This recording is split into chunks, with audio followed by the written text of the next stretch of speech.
लाहौर से खबर शामिल करेंगे, जहां बादामी बाग में घर में आग लगने से 3 साला बच्ची जाँ बहक और 2 अफराद जख्मी हो गए हैं। मज़ीद तफसीलात हासिल करेंगे डॉन न्यूज़ के नुमाइंदे वसीम रियाज से। वसीम, बताएगा कुछ पता चल सका इस हवाले से, आग कैसे लगी और जो जख्मी हुए उनकी हालत कैसी है अब?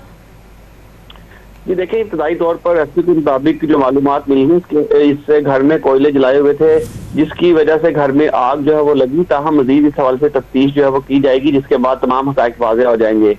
ये आग लगी तो घर में जो है वो शोले आग के बुलंद हुए, जिसके बाद 3 अफराद इस आग की जद में आए, जिनमें 70 साला मोहम्मद जवेद शामिल है जो 5% झुलसे हैं। इसके अलावा 12 साला गुलाम दस्तगीर जिसको जख्म आए हैं, जबकि एक बच्ची जिसकी वो 3 साल बताई गई है वो अभी नामालूम है।